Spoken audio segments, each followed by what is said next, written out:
The show began with Renee in the backstage area teeing up the show when a Mercedes pulled up. The car door opens and then they cut to the arena and the just whole crowd just as they were going to let this wait, but they wouldn't have to wait for long because the music plays and out comes Mercedes Moné, the CEO. And she got this huge reaction. Her theme is just tailored for this chant that is going to be synonymous with her entrances. I think her theme actually includes the chant. It includes the chant because when she got into the ring, it's like there's a part where it's just chanting as well. But it's going to be just like just monkey see, monkey do, where the crowd is just going to play along and chant with this. This crowd would have done it either way. Yeah. And this is a different song from what she was using earlier as Mercedes Moné. This one is the one she, I believe, debuted here. And I think it's really strong. It's really good. It includes a sample of Dvorak's Symphony No. 9, like the same theme that Walter used to use. And I think it really works. Well, she tells Boston she's home. She thanks them for having her back the past 2 years, giving her the courage and strength to be here. We're going to create more moments. Wrestling saved her life. She mentions Eddie Guerrero. She led a women's evolution, was the first woman to headline a pay-per-view in this very arena, and talks about dropping out of school when she was 13 to take care of her brother, and then going to Chaotic Wrestling to start her career, and says, I need to be here in AEW. I want to be here. And this is the only place where the revolution can be global. And I'm going to make that happen. And then goes on to state that Riho and Willow are the main event tonight.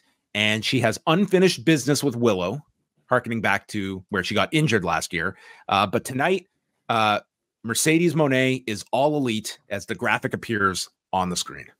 And this was the first 15 minutes of the show, and she got a tremendous reaction here in Boston. And how did you think it came across?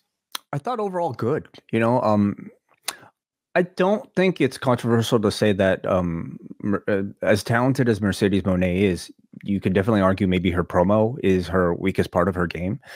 So I was asking the question of how satisfying this segment would be when the entire appearance is pretty much centered around her coming out and delivering an opening promo when the bar has been set so high by a CM Punk, in the first dance. But I thought she did great overall. She sounded very confident, didn't stumble with any of her lines. I think the new song is great. Her outfits, as always, are amazing. She looked like she was worthy of all of this hype, and the crowd really treated her like she was the biggest star in the world tonight. So in terms of promo content, I don't know if she said so much that was that substantive, or even all that memorable. This was largely a thank you, Boston. Thank you. There was a lot of thank yous in this message, as there should be, but got into a bit of her personal history here, dropping out of school to take care of her brother, wrestling for a local indie. I personally would have liked to hear her target and personally mention a few more members of this roster.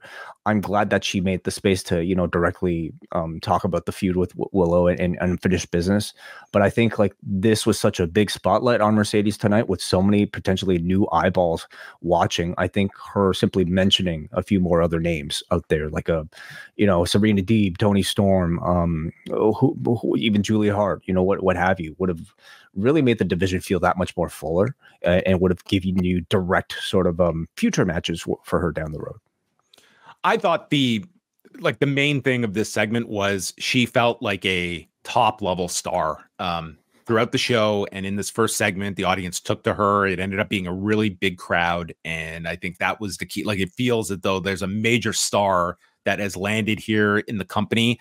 And they obviously were treating this show as not just the arrival of Mercedes Moné, but a statement to some of the critics of the way the women have been handled here, just by the statement of putting Willow and Riho into the main event. That I don't think, even with Mercedes coming in, I don't think anyone would have assumed that would have been the main event on the show. But they are telling you that the women can go on last year. And the fact that Mercedes is here, they are going to be probably putting more emphasis on some of these programs. Well, we'll have to see, right? But yeah, I would think so too. You know, she's immediately coming in as the biggest star in the entire division, one of the biggest stars in the entire company. I don't expect anything involving a Mercedes Moné match being held at 9:30 p.m. Even builds towards her opponents might not necessarily be a 9:30 segment anymore. She will get the main event, or at least opening segment in many weeks. And you know, it's not just the women's championship that might have, you know, that prime spot now. It's a Mercedes match with or without the championship that could be there. I also found it interesting how her line was, "This is the only place where the women's revolution can be global," which would seem to hint at her continued association with a company like Stardom and wrestling in Japan or elsewhere even. I think that was the translation of like the open borders that AEW has, that she can work in a Stardom and go other places and work with talent regardless of company as well. So you don't expect another tooth and nail match involving a Britt Baker with Mercedes Moné, do you? A tooth and nail? Remind me what that was. Was that the big swole? In the dentist office? Well, we're kind of past the era of cinematic matches right now, but you never say never. No.